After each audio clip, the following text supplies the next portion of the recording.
All right, we are live. Welcome to Insert More Coins with me, Rowdy, player one, and of course, the great author Ryan Skeffington. How are you doing today, sir?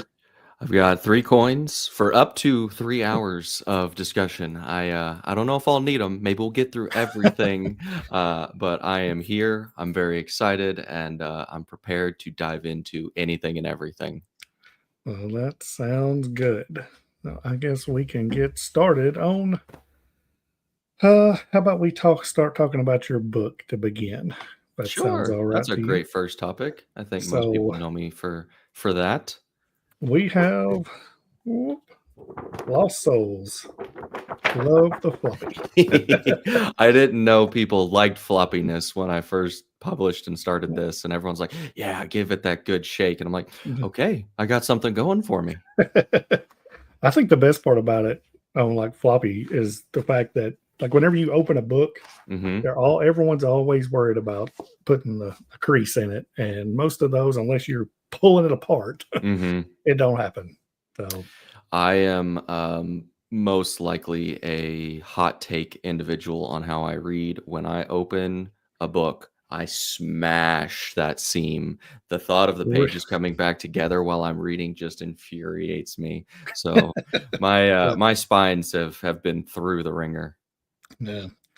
So I'm trying to get into reading more on my Kindle because Mhm. that's I did half of it in the book, and then since I'm on the road, I was like, I really don't want to take a chance of bending anything or nothing. So I read the other half on the Kindle, and it definitely helps out. It's really hard for me to do, but I'm working on it. It's Yeah. nothing like holding a book. I am a big fan of the ebooks, just because when I'm laying in bed at night, I have actually a really big tablet as opposed to a Kindle, and so I could probably read about 4 pages worth of Kindle material on a single page. Oh, I that slide would be in under nice. the covers, Yeah, I put my arm back in under the covers, and then I yeah. read for a minute. I So just I just bought one of the little clickers that you put oh, on the side of the yeah. Kindle. So yeah, Uh-huh. now I start holding it up and just set it there that I can click it. That's awesome. I They might work have to pretty look good. into something like that because mine has a little case that turns it into a tripod, and so I just kinda Yeah, rest it on my chest or my stomach or whatever and just whoop, whoop. yeah. So, clicker, here I come. What's up, Keith? This man can draw like no other. Oh, Have you seen any of his fantastic. drawing? I haven't. I'll have to check it out. He drew a picture of Sledge yesterday. I think it was yesterday. Okay, Um, Fantastic. Him and Hellboy, and okay. man, so good. Alright. Please drop your, handle in the chat so that I can search it up later. Because Mm, I used to draw. I wasn't ever, like, a professional or anything, just something I enjoy doing, and I have a couple sketchbooks. But for me, art never paid the bills, so I had to focus on school. So, I knew it wasn't going to be me being a generational talent, but just something fun to do on the side. no. My son is huge into Pokemon right now, Mhm. and he loves to draw like comic book type or like the squares Yeah. and puts like full on like battle scenes and all of it. And he says, "Have you seen it? Look what this can do." That's amazing. That's Yeah, pretty cool. I got my Yeah, start drawing Pokemon. It seems like yeah, that's where everyone has a good first kicking off point because yeah, you've got your favorite Pokemon and you want him to be the coolest, biggest, baddest Pokemon ever, and so you put him in that, action scenes. yep, So yep. I totally get it. Blastoise is by far his favorite. Like he loves him.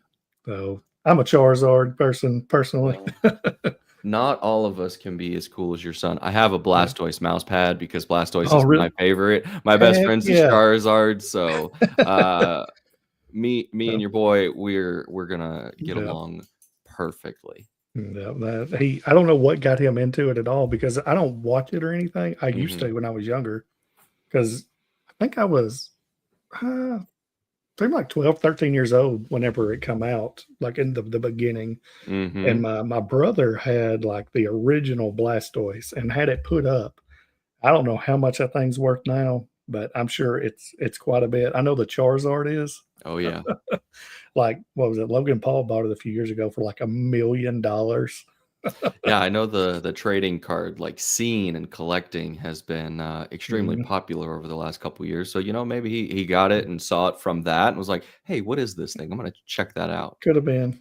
Could have been. Hmm. I've got baseball cards still wrapped up, from when my dad bought for me when I was born. So 1984, the Don Russ and Tops and all that, like, they're still in, like, the full, like, cases and all Oh that wow. that are put up. So I don't know if they'll be worth anything, but I think it's pretty cool.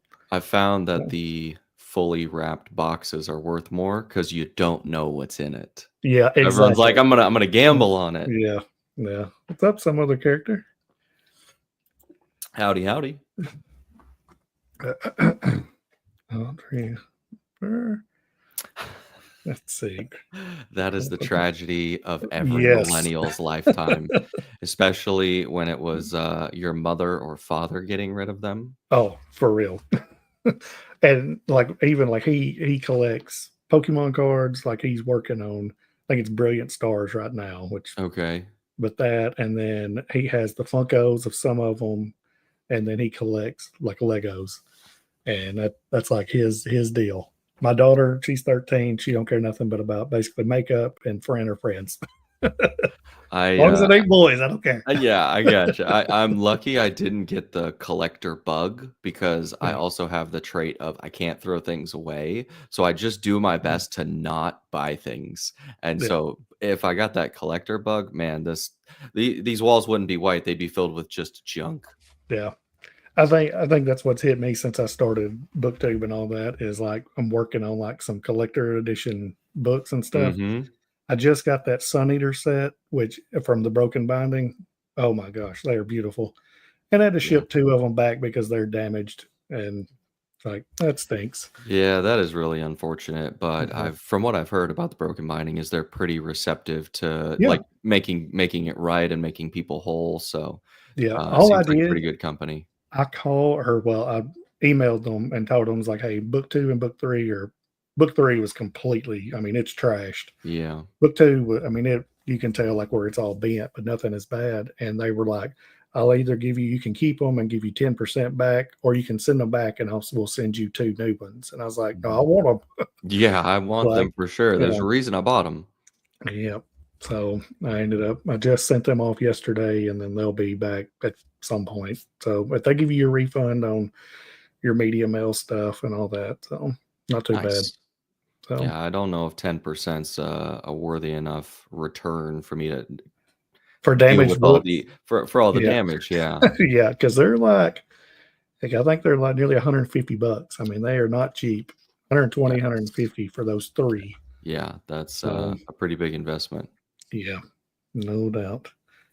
I Yep. uh I haven't bought any special editions, but I do have a bookmark to the Threadlight Kickstarter Oh, from Zach Argyle, and I am just gonna save this Kickstarter and everything about it because it is just absolutely stunning. For yes. 2 or 3 years, when I want to do one of these, I'm like, this is the gold standard. It is. It's amazing. I when I first like same thing, first started, I and they were talking about special editions, that was one of them. Hmm. And at the time, I wasn't even buying books or anything, and I was like, "That looks incredible." I was like, "I would love to have that." Yeah, the So, videos, the marketing campaign, everything he yeah. did from like a author and business and Kickstarter perspective was pretty fantastic. Yeah.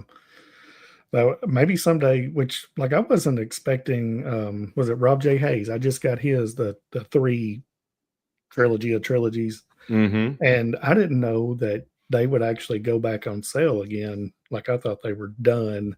So Mm. maybe he'll resell them at some point if he has a few extra, and I'll be able to grab it. Yeah, quick shout out to Audrey in the chat. She has been absolutely wonderful in the development of Eternal Dreams, which is the sequel to Lost Souls.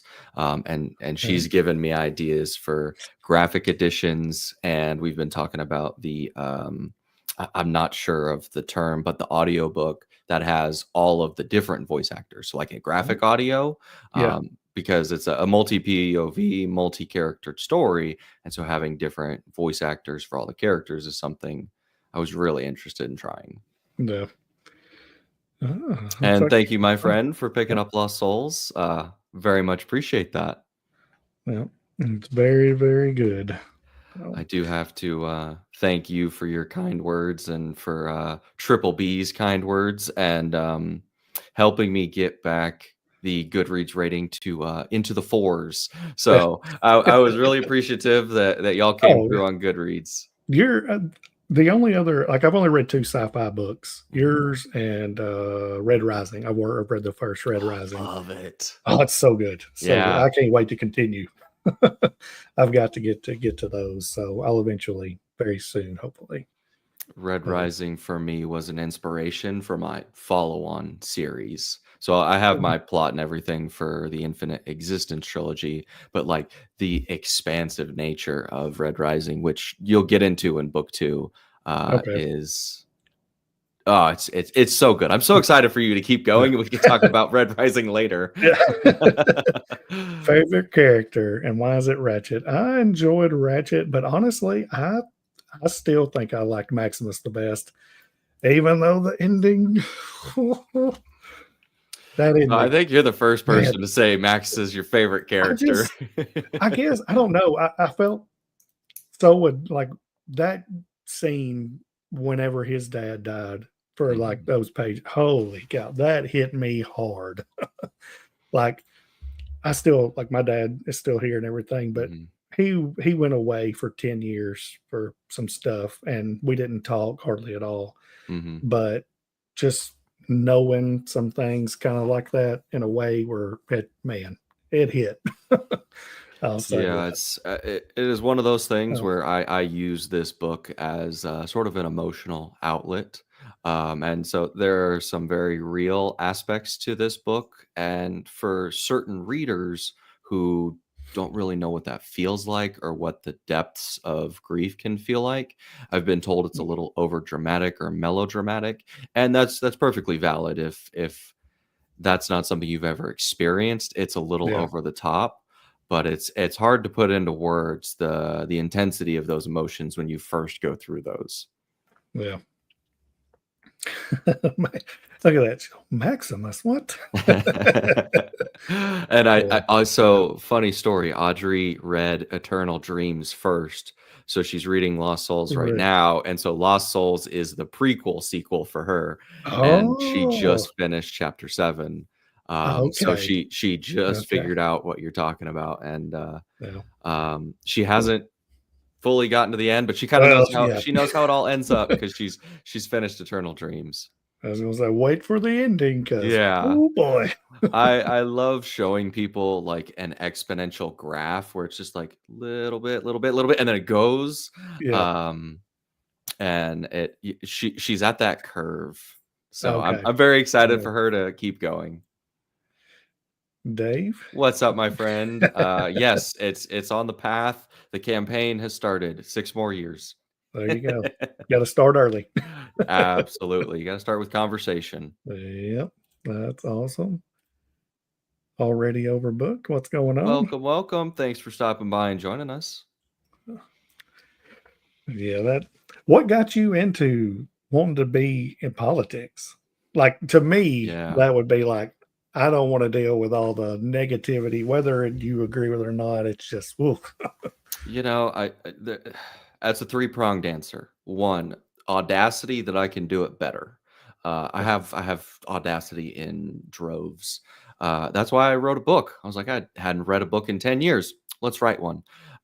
Two, I had always just this slight distaste for how it had always been. I Yeah, was raised in a conservative Republican household that was pro small government. Leave me alone. I don't want you telling me what kind of light bulb I can put in my house or not put in. And I resonate with a yeah, lot of those feelings of let us do our own thing. Um, and three was why is it the way it is? And my mom would always say politicians are nothing but liars, cheaters, and crooks.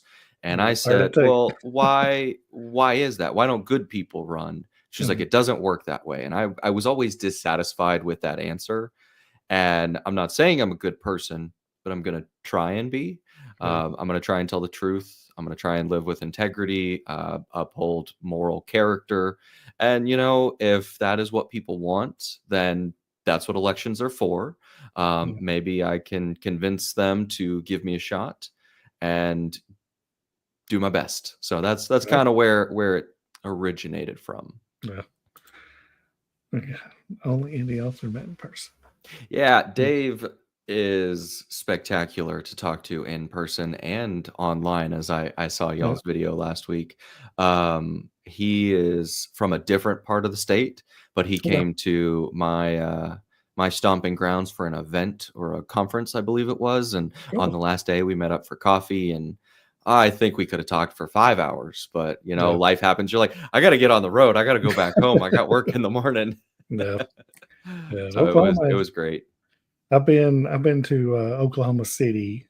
My stepsister lived out there years ago. Hmm. Whenever we went and seen I guess the Monter Memorial place where the bombing happened and all Yes. that, and Yeah. it was really nice there. It's pretty cool. Like there's basically nothing on the road after you leave Memphis, Tennessee. It's just flat, and then you Yeah. go see a few things, You Little drive Rock, through and Arkansas and you're like, "Oh, yeah, wow, these trees are beautiful." And then 10 yeah, minutes later, you're like, "Okay, I've seen a tree. What next?" yeah, and that's it for another like 300 miles. I And would say it's better than the flat plains, but, yeah, it can get a little old real quick. hey, you got to vote from Jersey. There you go. Thank you. Well, I just said I was gonna live with integrity. Only Oklahoman citizens can vote in Yeah, Oklahoma, so I do appreciate the sentiment, and I say that tongue in cheek. yeah, mail it in. Mail it in. I'll Oh I'll rent Lord, you one of my rooms, and then you there you can, fill out your registration. go. Yes, yes. All right. So, what inspired you to write this book? So, funny enough, we'll get into the Titans in a little bit, Okay. but me and my wife had just gone to our very first home game for the Titans. It was the game where the Bengals kicked the field goal with 2 seconds left after Ryan Tannehill threw 3 interceptions, and we lost by, I Don't think, 1 even. points. So, yeah, just Yeah. sad boy feelings deep in Yeah. the heart, and we had a 13-hour drive back to Oklahoma City. That would be brutal It was the worst. to, oh my gosh. So I had a great time. The stadium was awesome. Downtown Nashville was fun. Got Mhm. to meet up with some Discord friends from the Titans Discord. And as we were driving, we were probably on hour 10 or so. And I was thinking about X-Men 2 for whatever reason. The scene where Magneto is in his prison, where it's all plastic, there's no Oh yeah. metal, and the security guard walks in and he says, "Too much iron in your blood," or something like that. I'm paraphrasing. And he lifts the guy up and he pulls all the iron out and he escapes and he gets out. And I'm like, damn, Yeah. Magneto is strong. Yeah. Like, that's an OP power in this world. And I was like, what if the government had that power?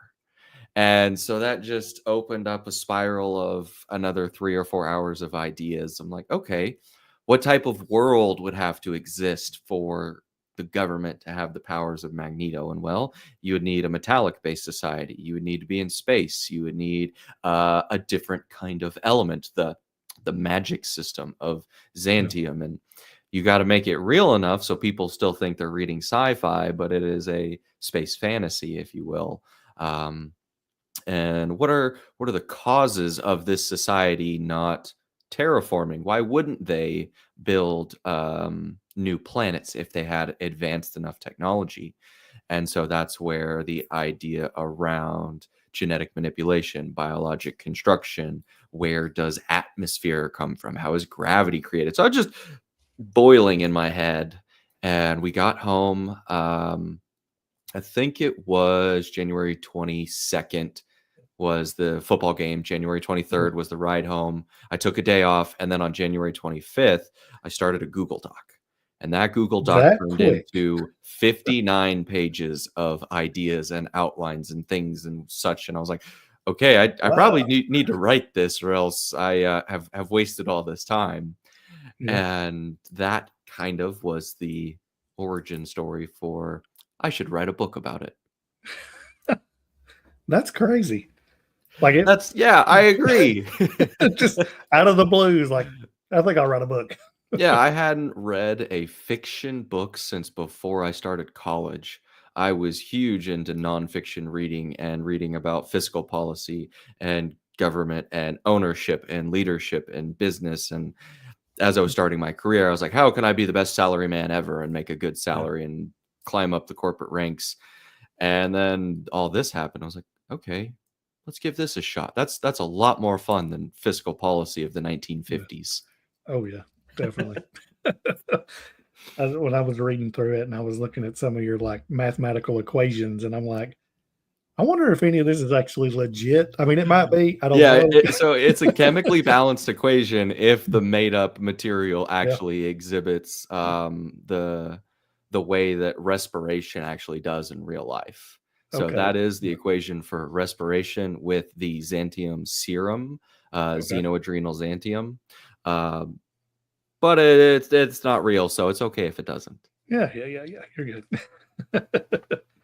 Yeah, I would I tried to live within the foundation of if this is real, then it follows the constraints of reality.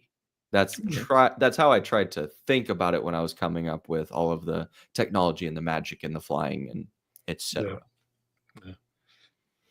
Well, my I'd say besides obviously the ending and then the Titans are that's really good. That very first battle scene with is it Pyrrhix? Is it I or call him Perxus. Perxus? Okay, okay, So the Titans are named after some Greek and mythological gods and figures.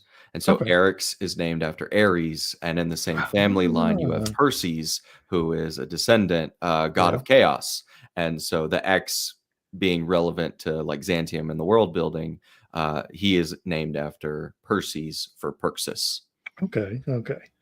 Yeah, that first battle scene where he just basically brutally murders that one guy. I Oh, love wow. Perxus so much. As I finish this trilogy, I want to do like a prequel novella to like give away so people will get into it. And Yeah. it will be a novella of Eric's, Perxes, and Pentalux when they were in their 20s and the Uh-huh. formation of the men that they became. Yeah. That would be really cool.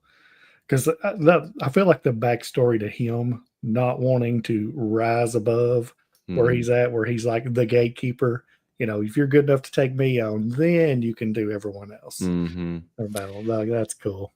Yeah, and Audrey, you're in the chat, so I don't want to spoil things. But there is familial relation in the Titans, and so if he were to rise up through the ranks, he would have to go against a family member, and so there's a little bit of can I actually win, or will I die trying? And he knows that if he gets to the top, no one will ever challenge him again. And so he's Yeah. like, I'm going to stay where I can get my version of fulfillment, which for a weird guy like him is the ability to murk on some other challengers.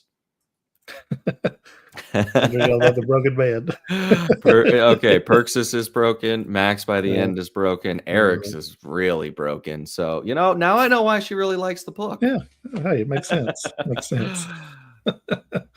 That is true. I guess just now thinking back is like, there is a lot of broken men that are in this book who just either are crazy or lose it or Mhm.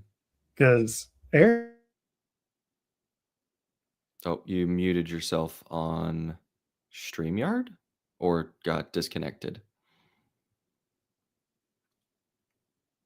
Still muted, unfortunately. It's got the icon next to your name. Mm-mm. Okay. what about now? Yes, yes, whatever Okay. that I was, I don't know what fixed it. happened. I must have hit the cord. Ah, gotcha. Um, anyways, Eric's like his whole family, is that Mhm. right? All got wiped out, I guess you'd say? Well, he no longer has a family Yeah. in his head canon.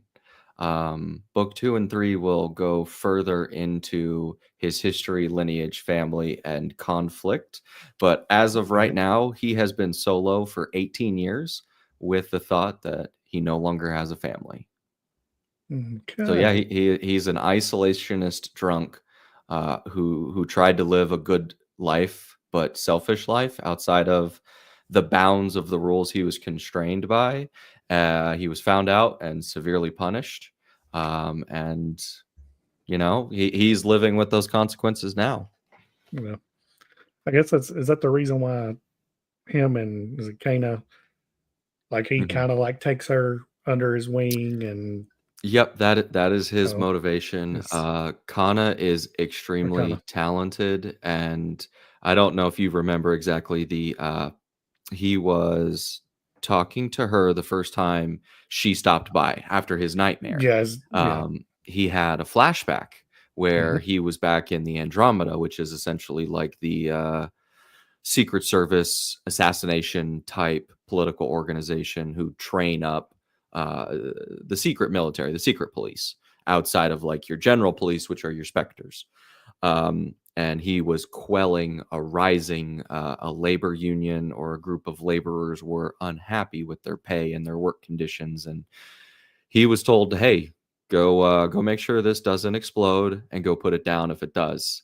And it just so happened that it was the night that Kana's father took multiple doses of the serum, turned into the monster, and he was the one who had to put him down.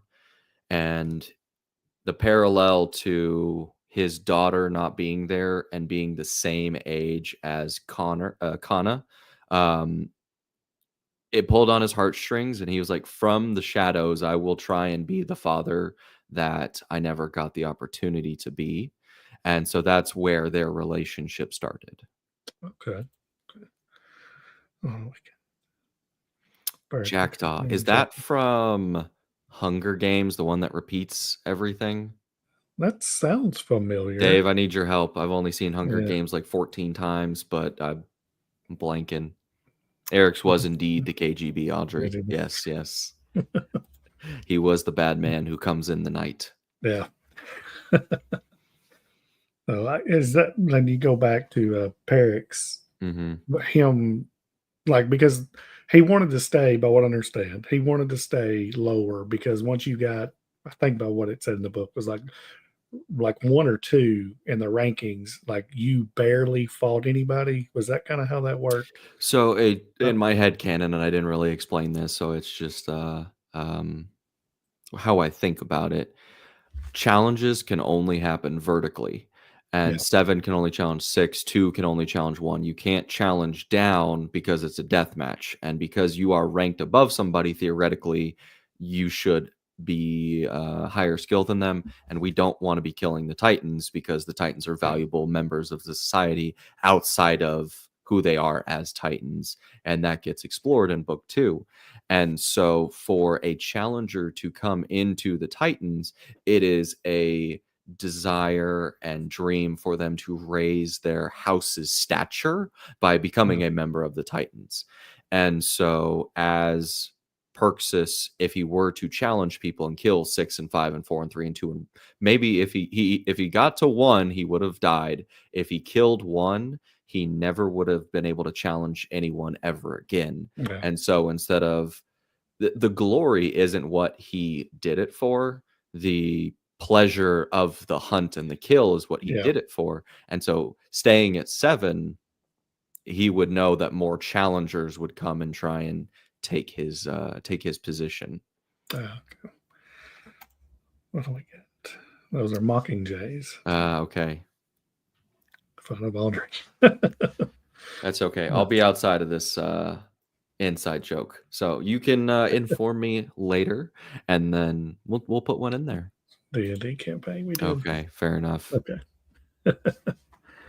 That's cool. They I always thought, I don't know, that was, I said Maximus was my favorite, but I really felt like he was second on the list just because of the, For I how guess, brute. little screen time Yeah, Perks got, he was just stellar. Yeah, like for real. Like I don't know why. Like he really connected with me on just Mhm. kind of like what you said. Like he's in the book for like feels like 5 minutes, 10 minutes, Mhm. but like he maximized Yeah. the biggest amount. As I write more and more and read more and talk to readers, I kind of learn what readers like. And one of the biggest, maybe flaws of Lost Souls is I made all of the individuals in the book people as opposed to characters. Perksis is a character. Yeah, Max and Kana and Ratchet are all people. They're subtle. They have personality, but they're not up here. yeah, They're not Severo from Red Rising. yeah, Severo is a yeah, character, and that's why people love him. yeah, And so in book two, I was like, I took that principle of people want characters, not people. And the Titans are now front and center in book two, and they are all yeah, characters equivalent of Perksis, I think, in impact and personality and quirkiness, but in their own unique way. yeah. I felt like that's probably I agree with that because to me Maximus was a person until the end. Yeah. Like that the the speech he does, Hmm. one of like a couple Yeah. like he is like bombastic and just way above everybody else Hmm. whenever it's time to lay down some stuff. Yeah, a lot of people, another flaw or quirk of the book, if you will, his transition from person to character, a lot of people didn't like because it was almost instant. And there Oh, was no gradual buildup, and people want yeah, to see an arc and change. And I'm like, that's not how the magic system works. Um, I tried to draw the parallel between Kana's father and Max because Kana's father takes 3 vials of the serum, he takes 3 vials of the serum, and it is an instantaneous yeah, diversion back to basal human instincts of barbarism and yeah, anarchy and violence. And you see that he becomes an instantaneously different character, but it was on purpose. And some people yeah. liked it, some people didn't, which is fine. That's okay. Oh, yeah. Yeah, not everybody's gonna like everything, that's for Yep. sure. So, That is the hardest thing about putting something out into the world is it's not for everyone, and that's yeah, okay. You just gotta hang out with the people who it's for. yeah, yeah, no doubt. Because, like me personally, I'm not a political type reader who can only read, like, people talking all the time. Like, I Mhm, attempted to read, like, Babel or Babel, however you want mhm, R.F. Kuang's book, and I got 40% through with it, and it's like, there's literally nothing that's happened in this book. Like, I can't stand people talking all day mhm. with nothing going on. Yeah, I gotta I have grab to the have books some for you. action. Okay.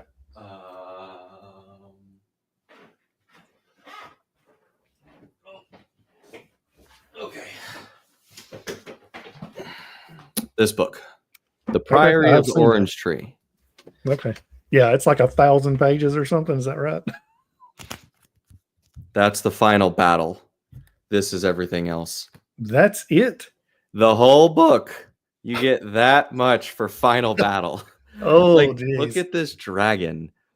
Yeah, that's sick. Like, That's a I sick bought cover. this, it was a buddy read me and my wife did, and I enjoyed it because it was different from anything that I've ever read. It felt like I was in high school and I was a part of the popular kids in the cliques and the drama and the romance and all that.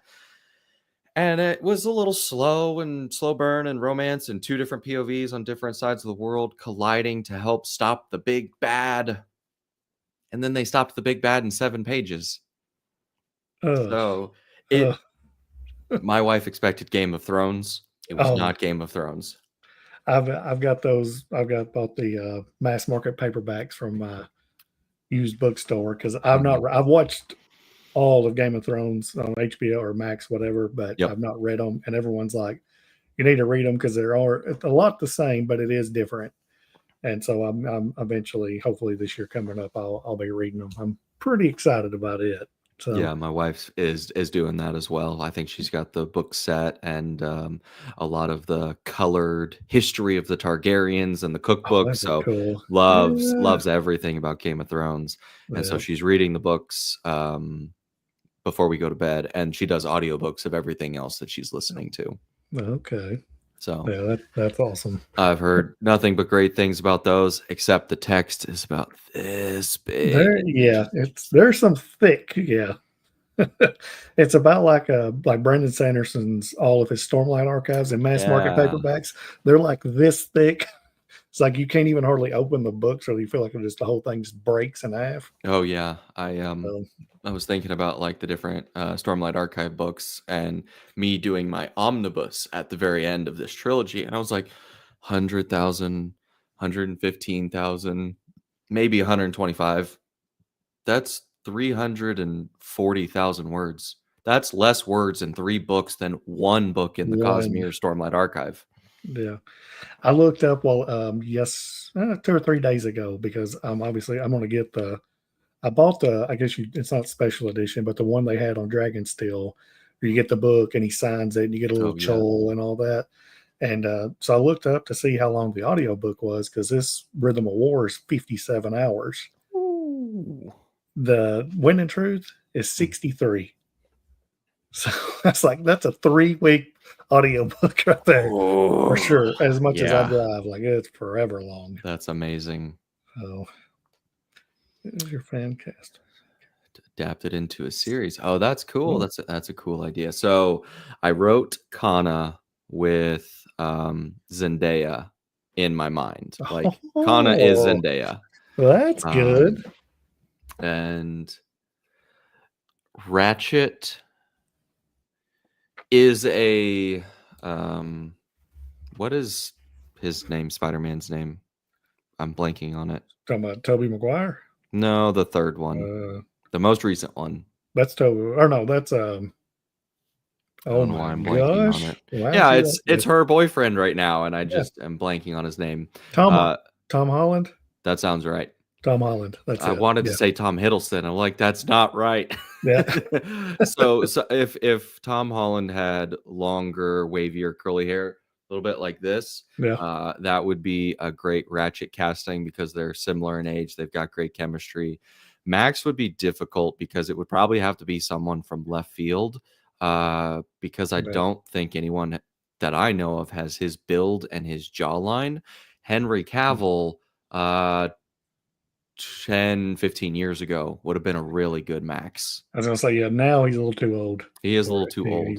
Yeah. Give Henry Cavill another 5 years, and he's the perfect Eric's. There you go. Um, I Yeah. actually messaged Henry Cavill and I was like, "Hey, I wrote this book, and I think Really? you'd be a really good Eric's. Do you want to read it?" Because he's big Yeah. into 40K and that Yeah. space and everything, and he loves being true to the source material. So if I can get him to read the source material and like it, Yeah. Netflix, here we come. I cannot Um, believe they did that to him on The Witcher. Like, wow, yeah. you literally have one of the biggest stars in the world who loves the books and the Hmm. games and all that. And you're like, no, we're good. Hmm. And I But am struggling to remember her name, but Maroxa has a defined look, and it's similar to the lead actress from Eon Flux. Eon Flux came out like 15 or 20 oh, years ago. Charlotte or Was it Charlize Theron? Charlize Theron. Yeah, that's it. Charlize Theron would be Yeah, a damn good Maroxa because she yeah, has that grit and just tact and to the point, yeah. tough as nails. So yes, Charlize Theron would be a great Maroxa. She Um, what book? She just played in a movie a couple of years ago where she was like a assassin or something. yes, What blonde something, was I that? think. Yeah, I cannot. The Oh, that power of kills the me because I internet. watched it and it was good. Atomic Blonde. Atomic Blonde. Yeah, Yeah, it yeah, was fantastic. yeah. So her with that sharp black hair, Oh, with it, she's got the purple royal purple streak of color in there. She would be a fantastic one.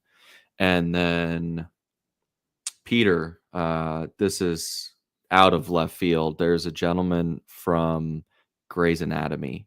who was a nurse in Grey's Anatomy, and I think his name is Farhan.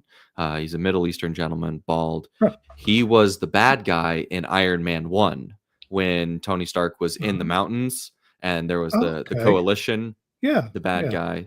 guy. So I love him, and he would be, that is some budget. Yeah. That's why we're going Netflix. You know, I want big budget because you need the people. I don't trust Amazon Prime to do it, so we've got to call HBO. I know HBO will do it right. Yeah. Them or Apple. Apple. I don't know why, but Yes. when Apple does, like, they seem to do most of their stuff really well. I have. I've heard many good things about. What is the soccer one? Ted something. No. What? You're talking about oh my I think I was way gosh. off on the name. No, I think you're close. The American who comes to coach Yeah, the soccer he's a club. football coach, and yeah, I've heard great things about that one. he's a SNL character, or used to be in SNL. Oh yeah, he played movies. That's funny. Yeah. Ted Lasso. So okay, Ted Lasso, thank there it you, is. thank Yep. you. Yep. I knew it was Ted. I was doubting. Some other character knows a lot of movies and stuff. He could throw you a bunch. You know, if we're doing fan cast for characters, I'll also fan cast for directors. Denis Villeneuve and who else would I like to be a part of the production team? Hans Zimmer for the music, for the score. I actually just went and saw Hans Zimmer in concert 2 months ago. It was spectacular. Oh, that's awesome. It was amazing. They had, I think, orchestra and like pit crew that was like 45 or 50 people on stage. Sweet.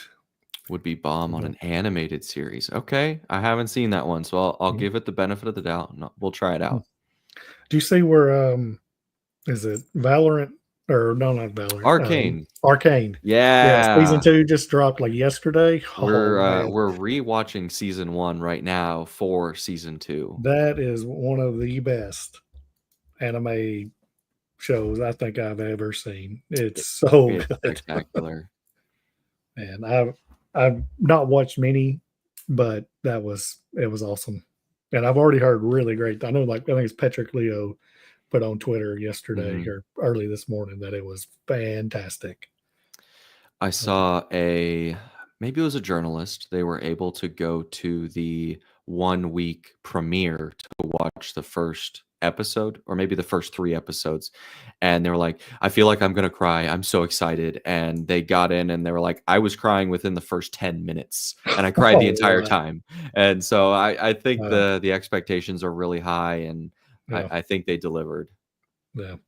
Is this the only, like, season 2 is it for this set? Because it's the sisters, but is it their season 2? They're only doing 2 or 3, I think, of this. Is what I thought I'd read. I don't know the whole storyline, but you have Jinx and Vi, and then you have Vi and Kate, and then you have Echo, Jace and Heimerdinger and Victor. So you've got so many of the characters from the game who have interwoven plot lines.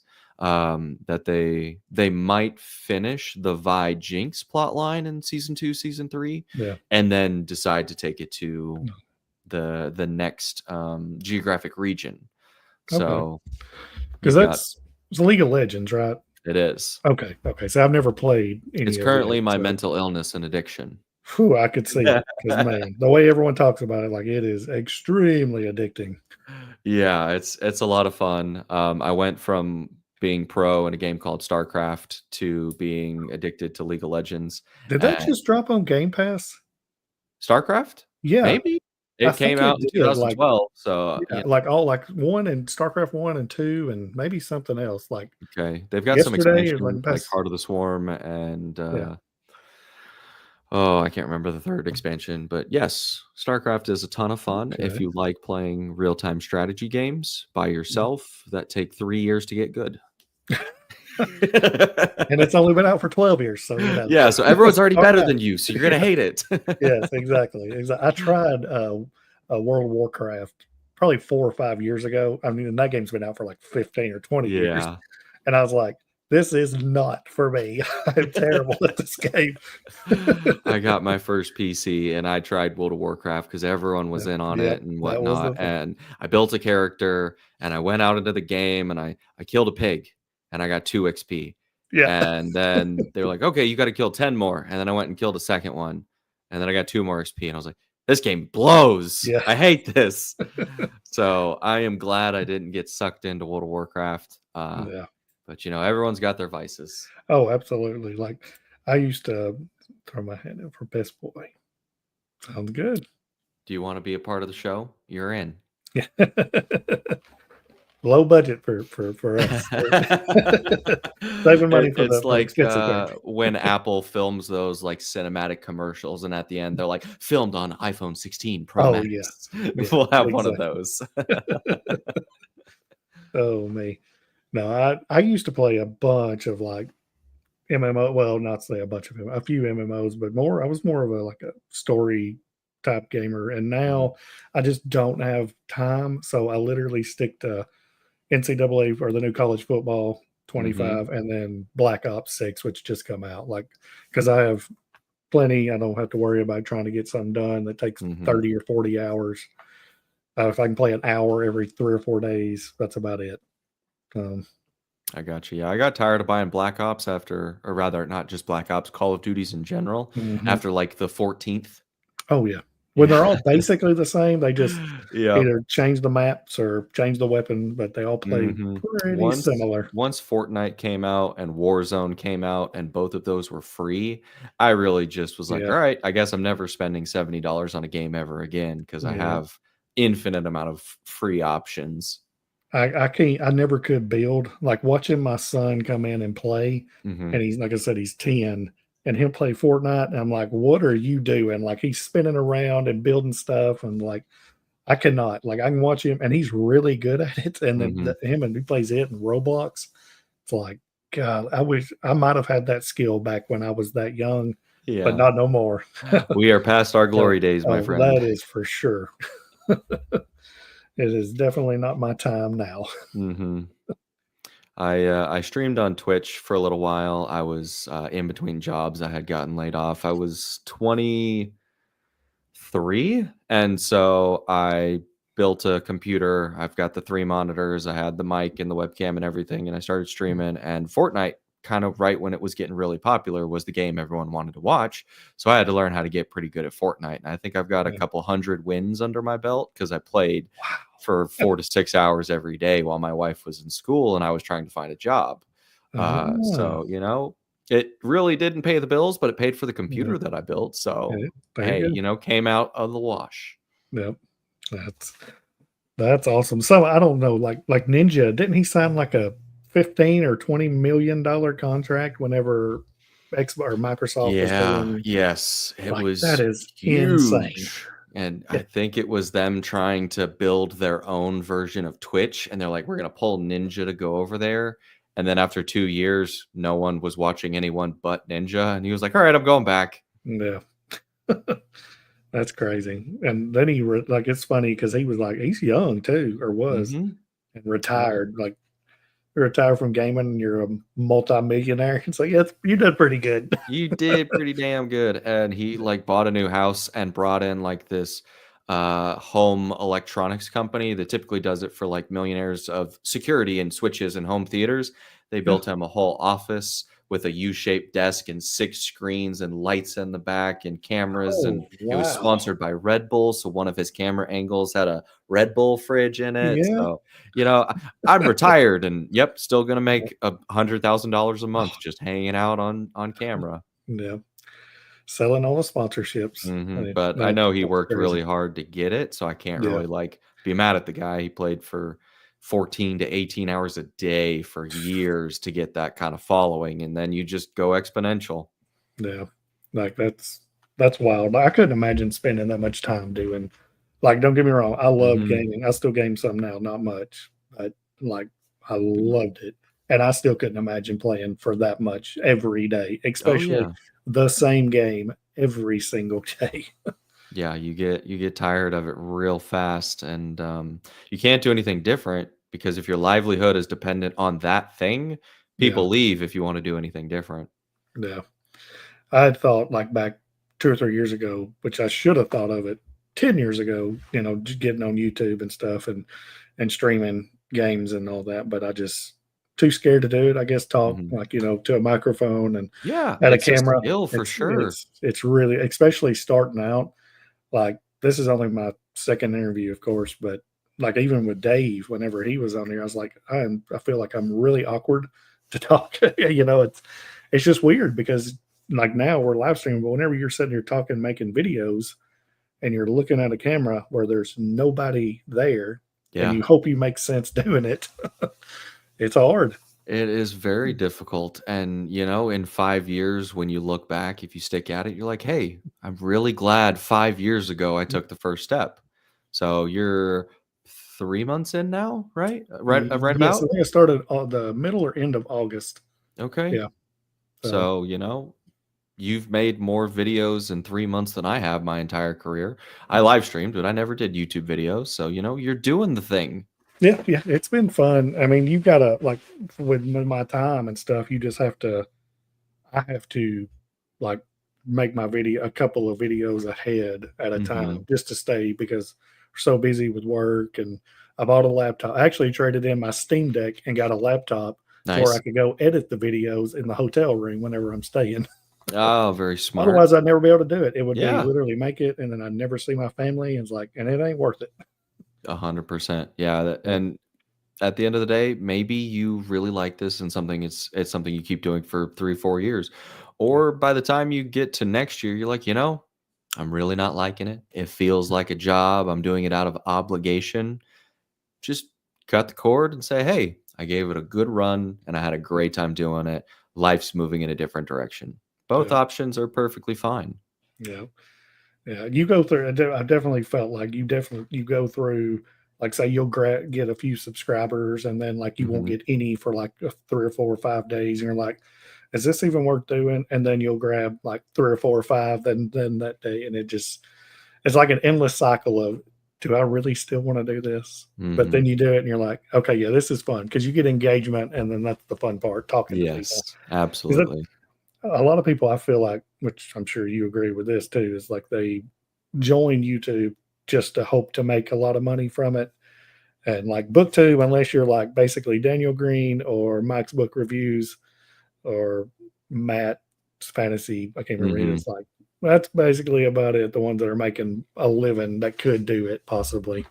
And Mike is a proponent of I'm never going to quit my job because Yeah, YouTube could stop tomorrow. yeah. I know I've heard him talk about to where it's basically like I literally use all my money that I get from this to go on like trips and stuff, pay Hmm. for. But that's a excellent idea.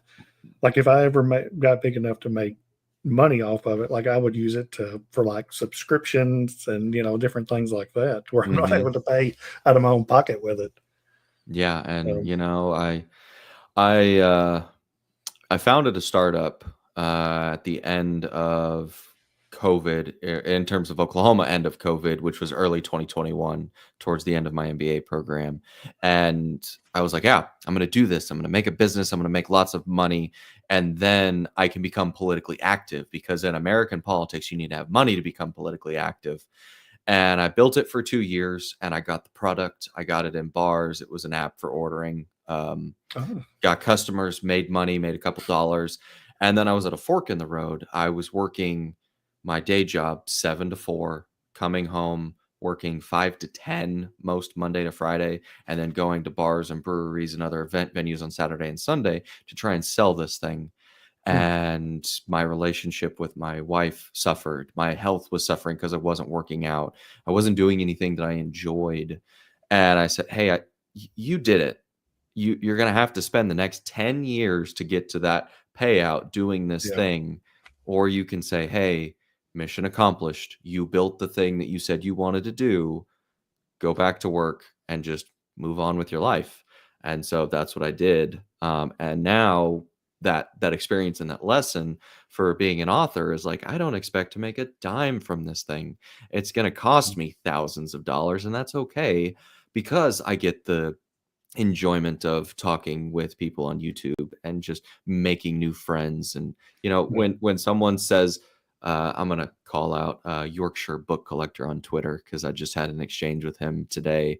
He said this is the first book that's ever made me cry because of Oh, chapter 7, oh yeah. and I sat with that for a really long time, and I'm like, I impacted someone's life with something that I put Yeah. out into the world, and that's so incredibly special that it means more than a single dollar that I could ever make off of Yeah. this. And that tweet was in April, and 6 months later, and I still think about it. Yeah. That's So awesome. Yeah. Whenever, like I told you before, like that was the hardest hitting. Honestly, it's probably one of the hardest hitting chapters I've ever read on anything. I don't know why. I mean, it hit me hard. Like I loved it. I mean, it meant a lot. Just the true feelings of going through a loss. I mean, mhm, just all the emotions, I felt encapsulated that perfectly, just doubt and grief and mhm, anger and, okay, I'm going to be okay. I'm going to do this to take my mind basically off of it to, mhm. to help someone else. Like it was so good. Yeah, there's for every tear that you cried, I probably cried 100 writing it because Yeah. there is, let's see if I have it up here. You can't see it, so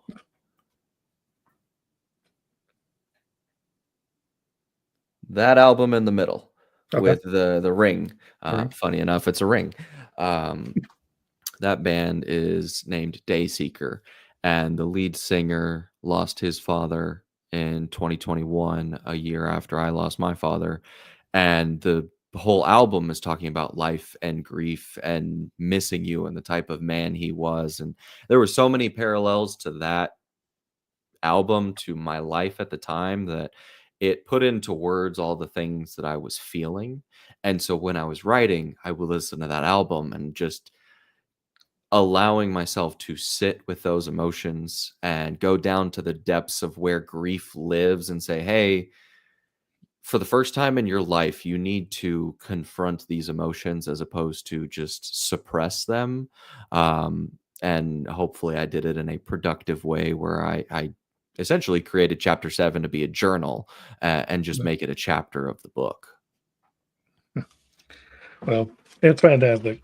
So that is for I sure. appreciate it, and I'm sorry if your Kleenex budget went up after that one. It's well worth it. We'll say that. I can send some arcade tokens over to your There place. you go. There you go. That's, oh, here's such an emotional journey. Yeah, Yeah. and she started on book 2, which book 2 I'm jealous. because, it's coming. It's on its Yeah. way. It's with the editor right now, so Heck arcs are yeah. going out, hopefully in January. Nice. Okay. So, we're working on the final edit. I'll do a couple more passes after the final edit just to make sure there's nothing clunky or misspoken.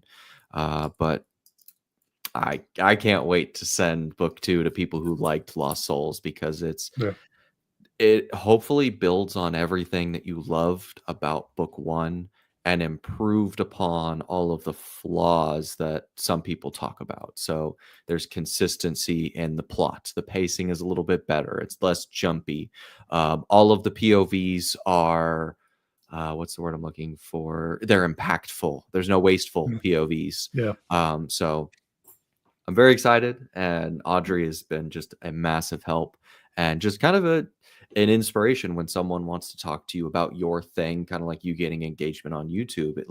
Yeah. It revitalizes you a little bit. It gives you a Yeah. little energy, and you're like, yes, I can take another stab at this. I can record another episode. I can go through another pass of editing 115,000 words where all you do is change a comma and a Uh, colon at the end of this. So yeah. you do video editing. It's just like, do I trim it at 1 second or Yeah. 1.2 seconds? And How you're there many for have 4 I said in hours. this video? How many times do I got to get rid of it? And then finally it's just like, forget it. They're staying. Yeah, they always talk about Yeah. like writers or content creators living Yeah. lonely lives, and it's not possible if you don't have someone there with you helping you out because you Yeah, just get tired of being by yourself. absolutely. That is for sure. 'Cause I couldn't like if it took up any more time than what it does, like it's not worth it. Hmm. It just but I enjoy. I mean, it's fun. So is there gonna be an audiobook for Lost Souls that coming? Uh, that Whoop. that is a desire of mine, but I don't know about the best way to do that, and I really Uh-huh. haven't put forth the effort to making it happen. There's two routes, and one route I recently discovered. The first route is you just pay upfront for the audiobook and the number of hours the audiobook took for the creator to make. The next one is there's a program on ACX, which is Audible's or Amazon or Audible's audiobook creation platform, and you can find a narrator and say, I would like to make an audiobook. We can split the revenue 50-50. Is that something you'd be interested in? And if the narrator agrees to that type of contract, you can get them to do that. um, but I think, just based on where I'm at with the book and the series and everything, I would love it if the audiobook was that graphic audio where every single POV and Yeah, actor was a unique that's actor. And that's probably going to cost upwards of ten to $12,000. And so it is not something I can do right now, but maybe if I do like a thread like Kickstarter, that's raise a good idea. 10,000, twenty Yeah, thousand. Say, "Hey, you're gonna get an omnibus special edition with all this art, all this everything, maybe additional scenes to help the pacing in Lost Souls, yeah, and a graphic audio if we reach X number of dollars." Um, that is my ideal desire yeah. for an audiobook. That's a great idea. I would know. I mean, that would definitely make it easier on you. For one, you're not having to come up with all the money at once Mhm, to pay for it, and then you've got your whole trilogy out. mhm. And yeah, I think that's a really good idea. Especially So you put it as a stretch goal, like yeah, that is the upper stretch tiers. goal for the entire Yeah, series. For book 1 and 2, I don't have a hardcover, and that was kind of on yeah, purpose. I wanted the hardcovers to kind of be a special collector's item, and so what I'm planning on doing is next year with the launch of book 2, do a pre-order for signed hardcovers, and every dollar of profit that the hardcovers raise will be donated to the Oklahoma library system. sweet. Just because, as someone who uses the library and used the library for studies and whatnot, like just as a way to give back via reading and whatnot, is a goal of mine for next year. Yeah, that's awesome. Oh, I wish, like I told you before, I could have got that Threadlight Hmm. omnibus. My goodness, that thing is so beautiful. Yep. I'll I'm make so sure to jealous. order an extra like 500 just in Yeah, case someone's like, yeah, I missed it. I didn't have this. yeah, Shoot me a message. We'll make it happen. yeah. Well, I mean, because like I told you, it was I started BookTube and even looking like because Mhm. no lie, like whenever I'd put out my first thing on in January, that's the first time I've ever picked up a book Yeah. besides school, which Hmm. was 20 years ago, that I've even cared about reading. And for some reason, it hit finally. I don't know, just because I'm old now. And now I'm like all into it and love it. And then you start finding all these special editions. You're like, I Hmm. want that and that and that and that. It's like, I'm broke. I can't do it no more. I'm waiting for Red God to come out, which is book Oh, 7 of Red Rising, so that I yeah. can get the complete package special edition. Whatever version they launch box set, I'll be buying That's a that good one. idea. I So, may have to do that too because I want to continue the series so bad. mhm. I read that back, golly, April, May? I think Did you April or read it or May. listen to it?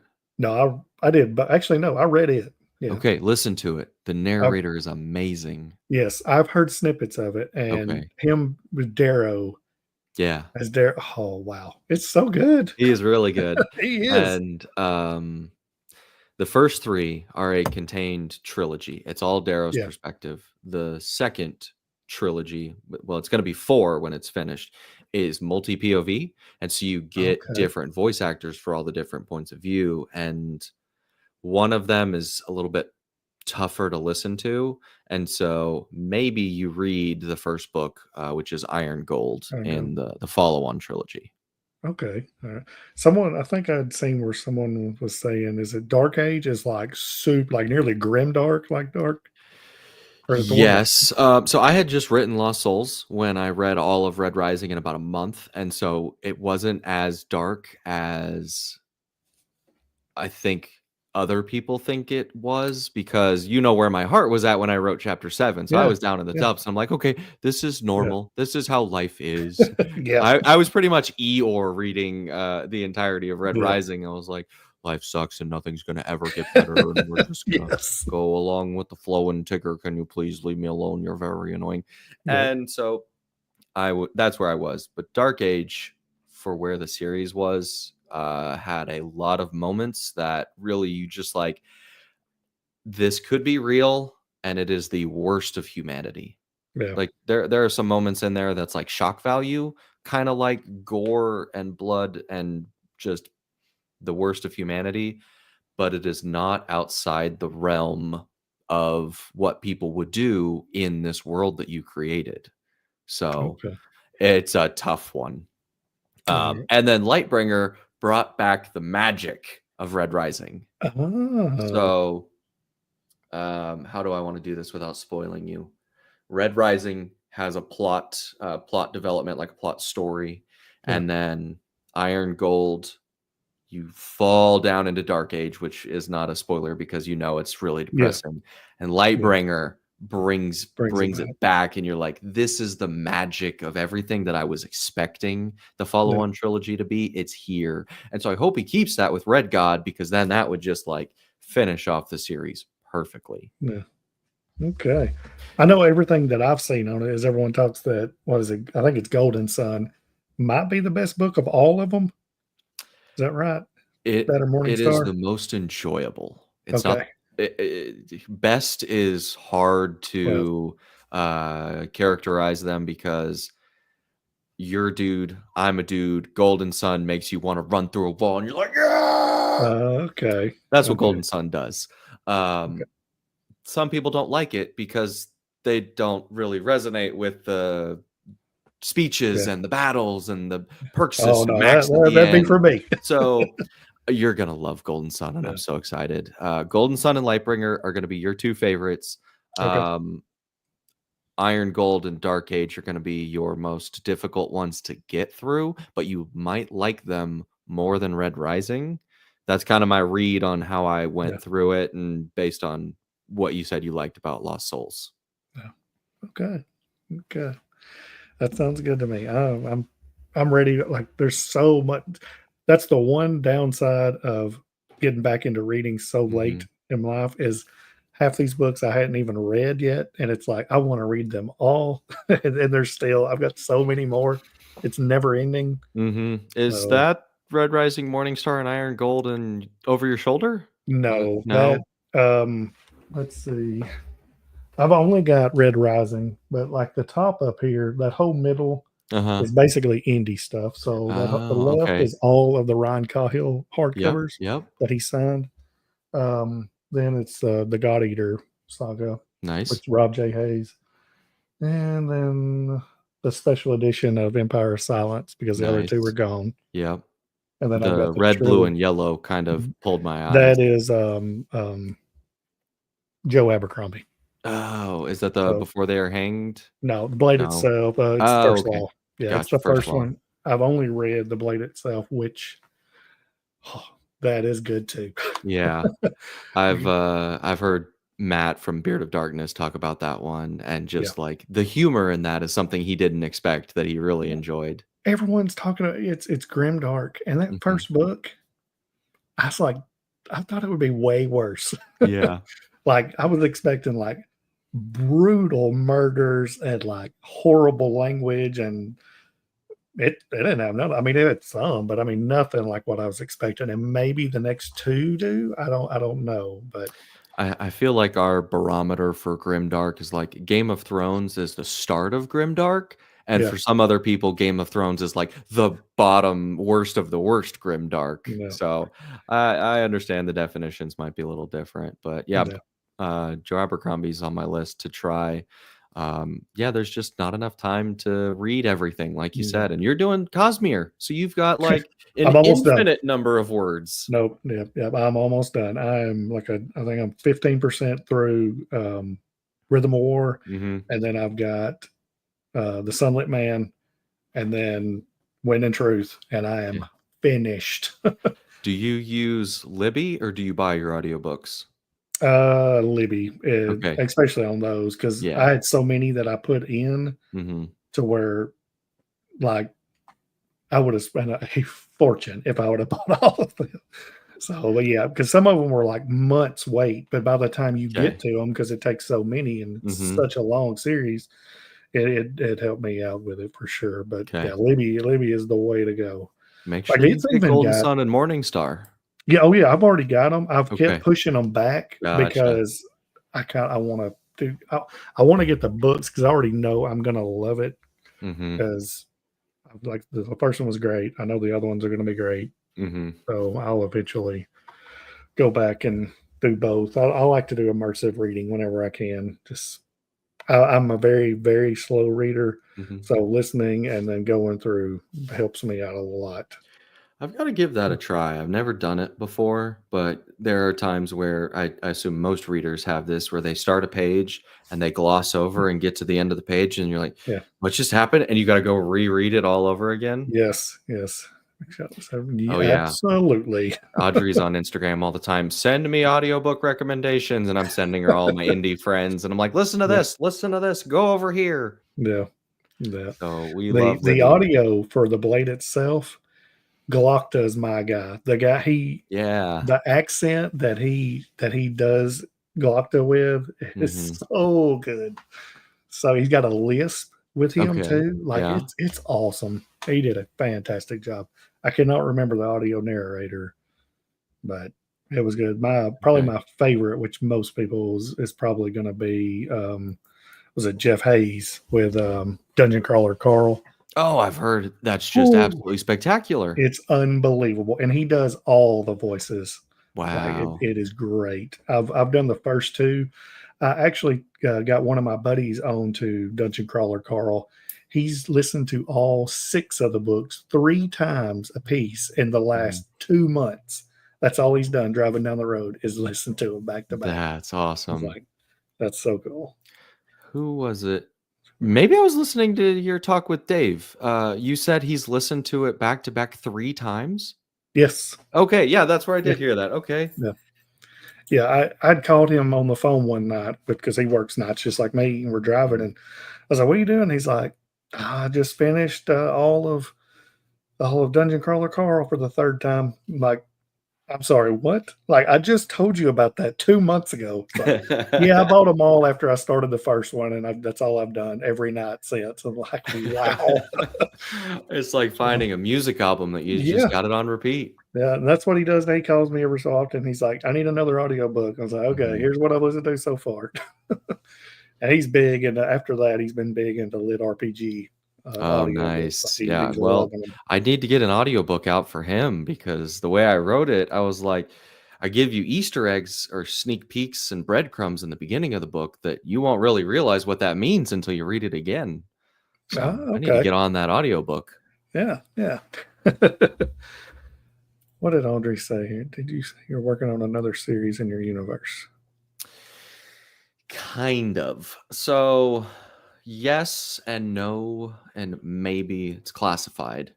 Um, Writer friends tell you when you're working on something, don't work on 2 things at once because it'll distract you and you won't get anything done.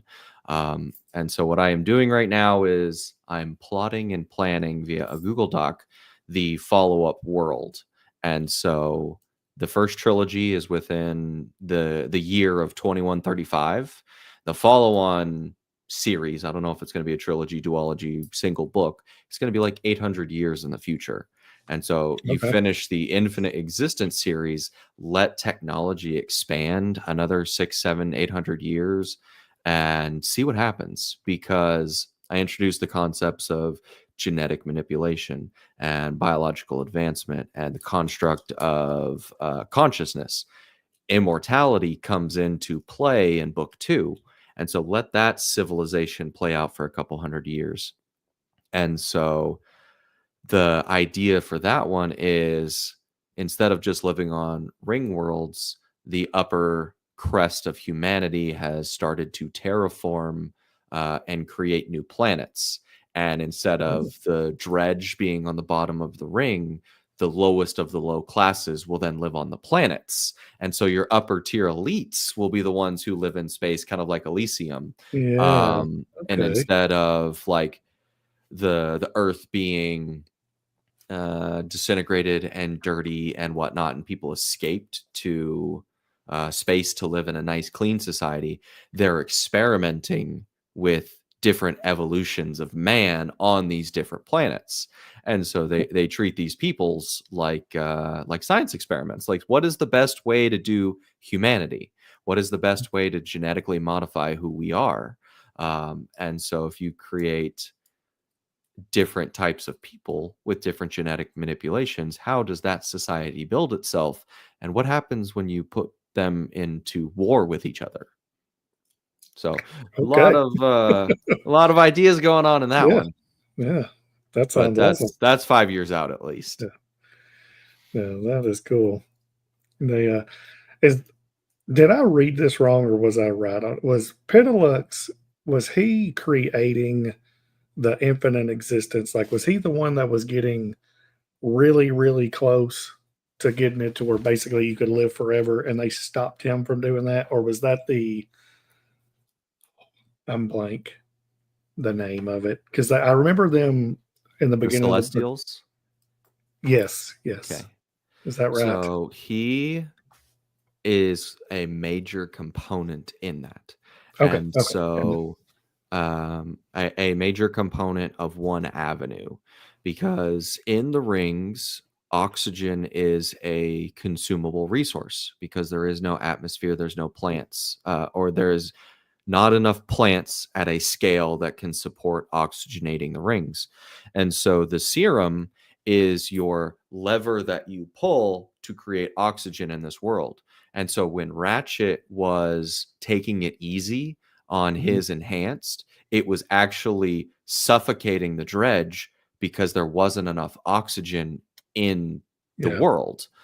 Because you need to have the enhanced take the serum to breathe in carbon dioxide and make oxygen. Pentalux was the man who invented that serum, but they took it away from him before it became consequence free. And Okay, so that's that's when it was taken away from him, and and they dropped him. They dropped that was a mercy from yeah, his dad, because Alexandria, his sister, was the reason Pentalux got demoted. She was either yeah, going to kill him or he was going to get demoted because she loves the limelight, the biggest narcissist you've ever met in your life, and you get a yeah, whole lot more of her in book 2.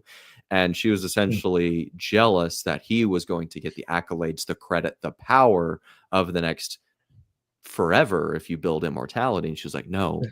I want that. I never put him as I'm the guy type person. Like Hmm. like especially like you building the scenes of like as soon as like work is over, that's all he goes home. It's with him and Max, and Hmm. like he was able to separate his life, and I don't know. I never took him as I'm the man. Everything runs through me. It's all about me. Hmm. But Yeah, I love that was your read on Pentalux, because that's exactly what I wanted him to be. He was the ideal father figure. yeah, That's what I yeah, tried to write him as, and he was important. He was brilliant, but he was humble. yeah, yeah, Yeah, Audrey yeah. loves and hates Alexandria. Uh, she got Alexandria up front in book 2, whereas you got it in book 1, where she's kind of like eased into the storyline, where in book 2 she is front and center Yeah. and she is HBIC. And Audrey and Alexandria had some conflicting moral quandaries. I'd be very curious to see how that feels to read the book 2 first and then go back to read book 1. Like this, Yeah. seeing it all and especially the difference in your writing. I'm sure it's, and by what I understand, everyone does that. Is like your first book is good, but Mhm. you take such a step in book 2, and then even probably book 3. Like it gets so much better. Like Yeah. I can't wait. In addition to learning how to write and becoming a better writer, I learned how to edit better. So that's the two-headed beast of making something. Is the first time I wrote a book, I wrote it in present tense and past tense. I wrote it in first person and third person, and there was a little bit of omniscient viewpoint and a little bit of limited viewpoint, and so it was all over the place. And so I spent my entire time editing, getting it to third limited, making sure just the sentences were right. And writing book 2, third limited, you're writing it from a POV, you're doing it, and the editing process was more about making what I actually said better as opposed to making it correct. And so I hope book 2 is better. I'm sure. By what it sounds, it's going to be awesome. I had a lot of help, so it was a team effort for sure. Yeah. All right. So when did you say, or when are you planning on it releasing book 2? I don't have a firm release date just yet because I'm waiting on edits and cover and website. So all of those will be required to do the pre-order for the hardcovers. I would like to, if everything goes well, send out ARCs in January or February and then release in March or April. That's a Sweet. desired tentative timeline. And then once final edits come back, dive straight into book 3. There you go. You planning on like book 3, 2026, probably? It'll probably be 2026. Yeah. So I did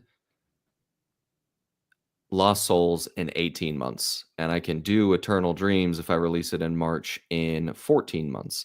And I took a lot of time with Eternal Dreams on the editing front. I wrote it in 4 months, but I sat with Oh, it wow. for 10 months Yeah. because the way I do beta readers is different than a way a lot of other writers do beta readers. I do them iteratively. They do them in blast. And so I will give a beta reader version 1. They'll beta read it, and then I'll massage it and edit it. Then I'll find another beta reader to give version 2, then 3, then 4, then 5, then 6. And that takes a lot more time because you only get one person reading it, as opposed to I created version 1, send it out, and everyone gets to come back in. Because beta reader 4 hopefully doesn't have to read about all the plot holes. They don't have to read about all of the things that are missing. They don't have to read about the excessive scenes that are like, this is a 6,000 word scene. It needs to be 500. Just cut this out and start over. And so they get a better product, hopefully leading them to have their beta reading experience be more valuable to the writer. Yeah. That sounds pretty good. I'd never heard that before. Is that a common thing, or is it? I have no idea. It I sounds don't have good. enough writing friends to know, but the one who is really, really helpful, his name's Ryan as well, and he was my first beta reader. When he writes, he sends beta readers the novel, and I think he waits until all of them have feedback, and then he goes through all the feedback and just takes it out. However, he is a rocket scientist with 4 children, so he doesn't have as much free time as I do. Yeah. Okay. So he's got a lot on his plate, and so that is the system that works for him. I am not such rocket scientist, and I've only got 4-legged friends here at the house, so I can be a little bit more liberal with my time spent on hobbies. Cool.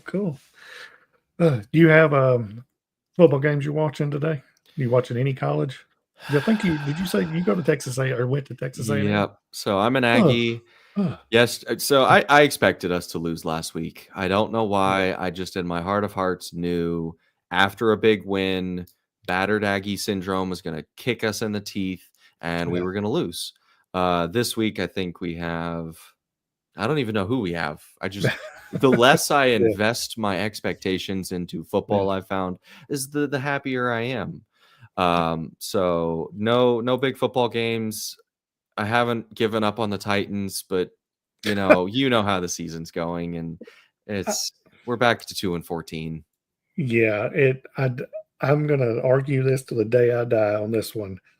Why we picked up Will Levis and not Hendon Hooker, I'll never understand it. Look, even if Hooker was terrible, at least he's a local guy. He's literally from 2 hours up the road. Yeah. They're not like Lexington's far, but what did Will Mhm. Levis show you in college? For one, if he's got a bad offensive line, he's terrible. I mean, Yeah. it's just the proof. And Hooker was amazing in 22 for Tennessee. But Mhm. anyways, it is what it is. You went from a whole other coach, and I don't know what they're doing now. They just got rid Yeah. of Hopkins, last week before, and then what does he do? Go in and just 2 touchdowns and 80 yards. first game out, with the Chiefs, and he's great. He looked like an athlete on that field. He Yeah. was running faster. His cuts were sharper. Yeah. Everyone says, why do the Titans leave the team and become all-stars?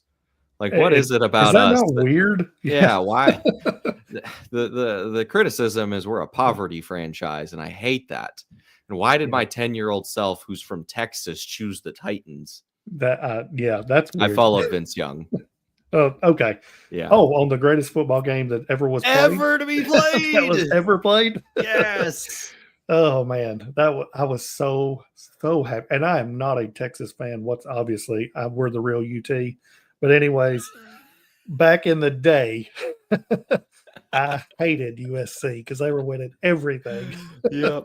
And then he comes in and single-handedly beats the team. I mean, it was unbelievable. It was essentially who are you a fan of? Whoever's beating the Patriots for 20 There years. you go. Yep. It was just Yep. like that. Now Yeah. it's whoever's playing the Chiefs. Yeah.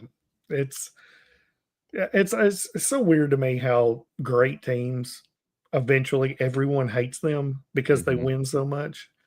And I guess they've never turned me off. Surprise! I have no problem with the Chiefs. I actually hope they win this Super Bowl this year just so they can get rid of the Patriot, because I've hated the Patriots because I'm a Manning guy. And of I love course, Manning. when he played for the Colts, and it was always them two.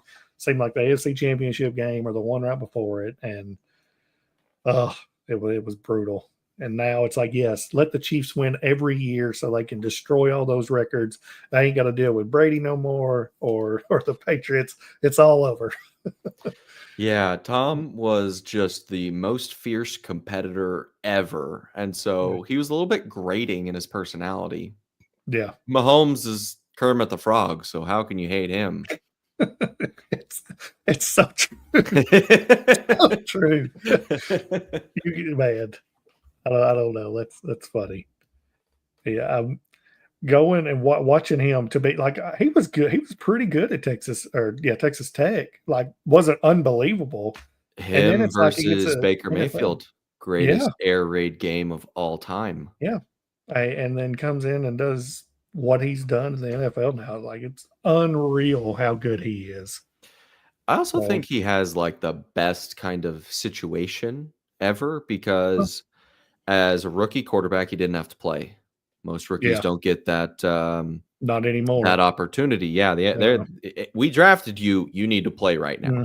Mhm. And Andy Reid being just Bill Belichick-esque level of coach. Yeah. It's a 1-2 punch, along with him being extremely talented. I'm not going to take anything away from Mahomes, but like Yeah. the opportunity he was given is just the perfect storm of greatness, because it's definitely a team sport. Yeah. And it's next man up. And they've got plenty of them, apparently. Or if they don't, they just draft somebody or grab someone off the waiver wire, and then they're great. They're like, Pacheco's out. They're like, okay, we got a white guy from Louisiana who owns an alligator. You're in. Yeah. And there's 200 rushing yards. That's so weird. And then Mahomes will do some backyard BS where he like rolls out, runs, fakes the throw, dives, ducks left, and then he's got 42 yards. You're like, how did that happen? These are grown athletes. And then you got the Tennessee quarterback who is falling on the ground and just tosses the ball up, and it's like, what is this? After he gets picked.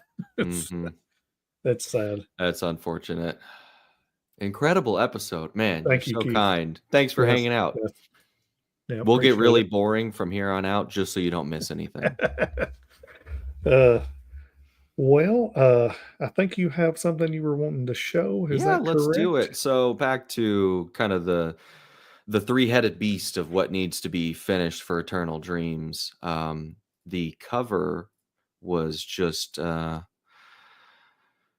well, how do I want to say this? The first draft of the cover was just complete, and I would love to premiere it here and now. I have to figure out where it is on this share screen. Um, okay, perfect. Is that coming through now? Yep.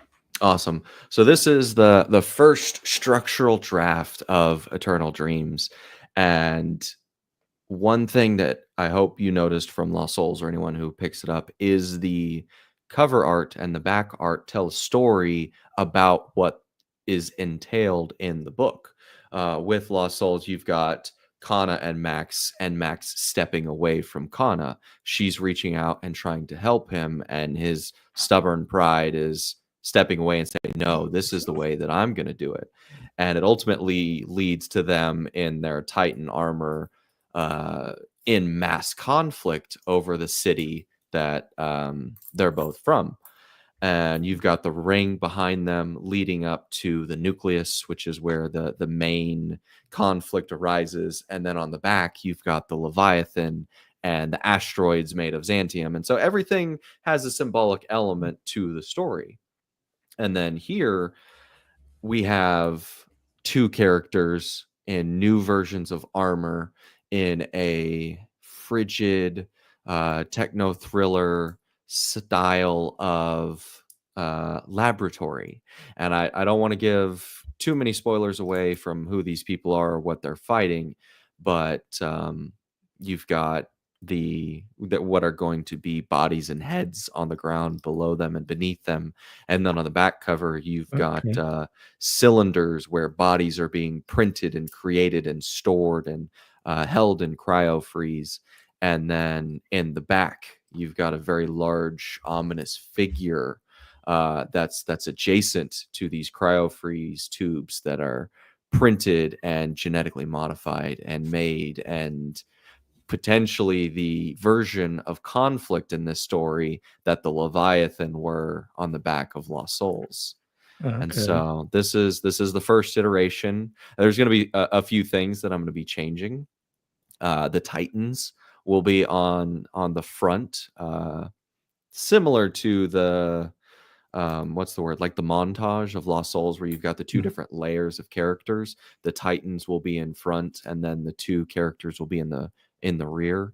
So Okay. hoping that the art turns It, out just as good, and I have full faith and confidence in the artist, same one who did the art for Lost Souls. So very excited about this one. I see the golden trident, That and is the then golden is that trident. a sword from Halo? Yes. So it's Is not that going to be the energy sword, yeah? but the weapon is called a Katar, Sweet. Katar, and it has a dignified shape to it. But I split it down the middle so that it can Okay. be deployed out of a vambrace, similar Oh, to an energy sword held, and instead of yeah. being held in the hand, it's deployed similar to like the knife out of Assassin's Creed. And Sweet. so that is going to be a weapon that this character invents, similar to Maximus inventing the hammer in the first one. Okay. Um, so the character on the right is going to have a lot more modification. That was just Okay. him the artist placing the character. So nothing too spoilery there, but yeah, Yeah. there's going to be a lot more weaponized invention in this one. So Okay. very It, excited for that. is the hammer coming back in the second one? What did I do? Yes, the hammer does come back. Okay. It doesn't play as significant of a Yeah. role in it. Um, and each of those weapons, the golden trident and the hammer, carry memories with them, and so Okay. each of the characters who interact with them struggle with those memories and what you got at the end of book one, and so they play a part in the final climax of book two. Sweet. Well, that cover looks awesome. So I'm hoping to get version 2 in the next couple weeks. The artist is really busy. He's doing work for Warhammer and Broken Binding. Oh, So he's big time then. he produced Lost Souls and then got permanent work. So I'm not saying it's my fault, but exactly. I'm really I need happy some for him. royalties on this, buddy. Come on. I just want him to keep me in his lineup of people he does work for. Exactly. Because I don't pay as well as Warhammer 40K does. I'm sure. I'm sure. Well, I've only got 2 questions left for you, and I'm sure we could squeeze another hour out of those. Yes, I've not ate all day, so I'm starving. Okay, well, we'll be quick. Rapid fire questions. No. We're good. We're good. And I'm going to be selfish with the last one, but okay. So, besides your book, what are you reading right now? I knew this was coming. I'm prepared. I just started you got the Stone collection. and Sky series, Yes. the Preludes collection from Z.S. Diamante, the #1 content creator, indie author of our time. The man is a machine. I believe it. So I've learned a lot from him, and I had the pleasure of being on Two to Ramble with him. That's exactly. I remember me writing you whenever I did about asking about your book. You're the first person I ever asked about anything, e-arc, book, all of it. You were the first one, and I'd seen y'all on it, and I was like, Ryan's a cool dude, and so is what is it, Zach? Is that his name? It's Zach. Yeah. Okay. Yeah. And he's was he Marine or just an Army? I want to say Army, but I'm not 100% on that. But I want to read. So I've got the ebook of Stone and Sky. I want to read it it sounds awesome. Nice. Yeah, I've got Stone and Sky on the shelf right over here where I just pulled Priory. It's up next after I finish the Preludes collection. I heard they're pretty good. And then I think he just kickstarted a new book of his, didn't he? Yeah, that one I believe is a standalone one that has a lot of personal feelings associated with it, similar to Lost Souls with Me for him. Yeah. I think the base premise of it, or the underlying feelings of how does a veteran who is hardened and experienced the worst of the world re-enter into a soft, gentle society where they feel out of place. So I'm excited to read that one as well. Sweet. I personally am finishing up Wild Skies, which you can't see probably. I'm getting a little bit of it. Nice. Yeah. It's from K.E. Anderson. It's a e-arc of that.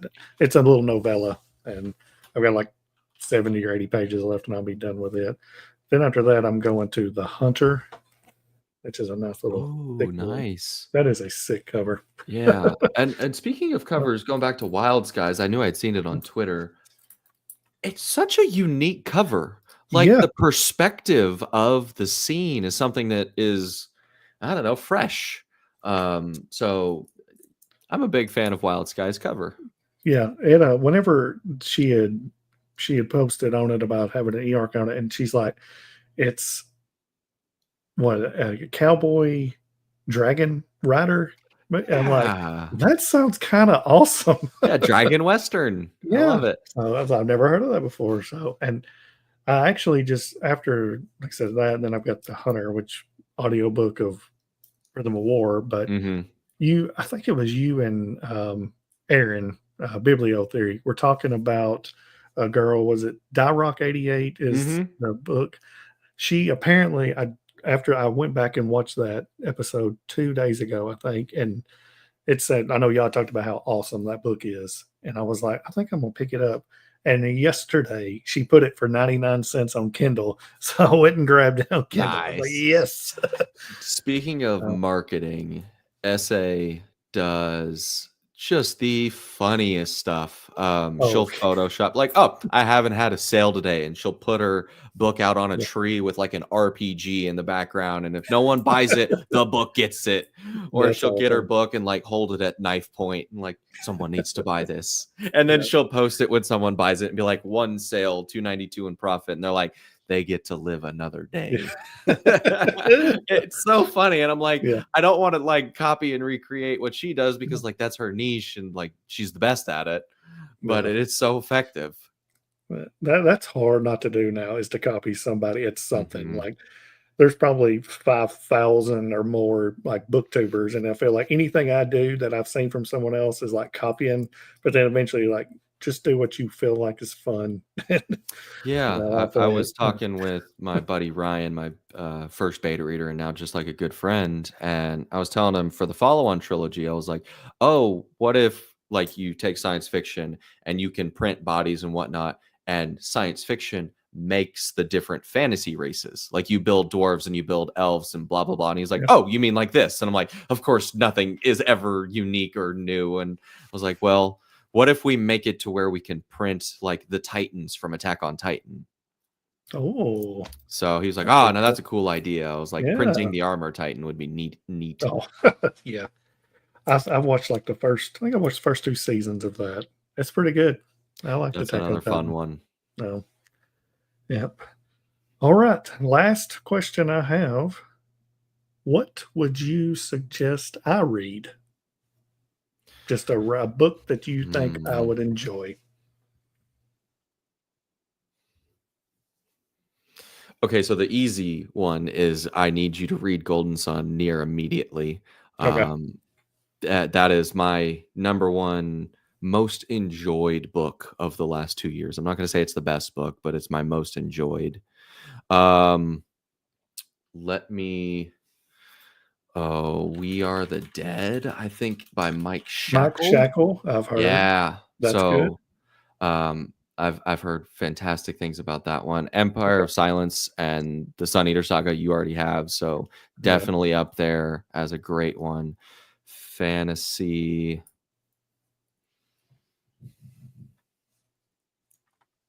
I'll stick to those because I know Okay. you got No, that's a good. bunch. Yep. So those 3 are great. Long series.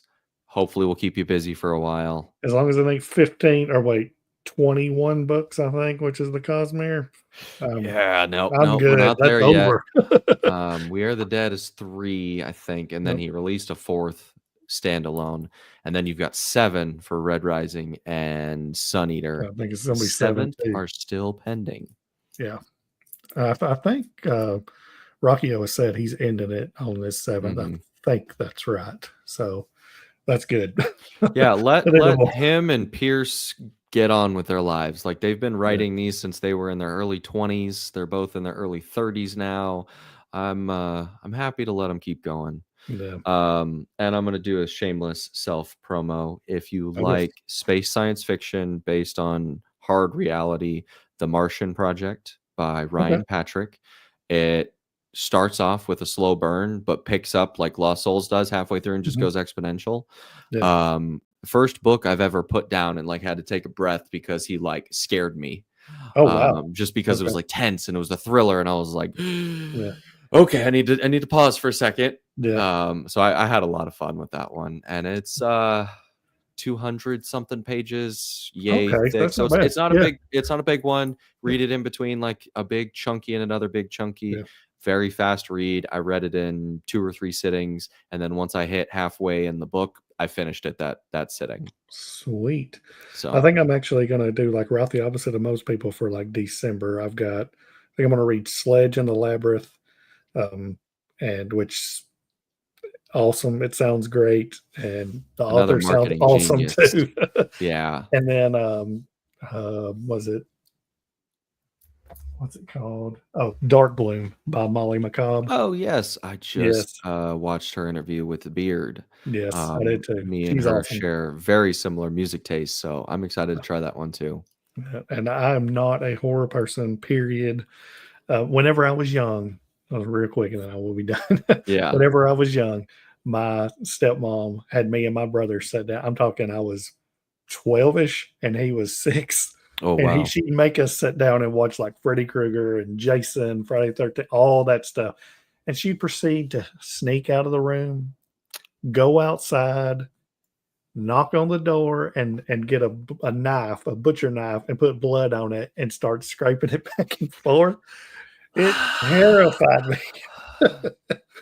It was the worst. Okay, you might be the first person I've ever met that hates horror more than I do, but you have a very valid reason. Yeah, it was awful. So ever since then, like I've seen Hellraiser and all of Saw. I've seen like 5 or 6 of Saw's movies, and I can't do it no more. Like I'm done with that stuff.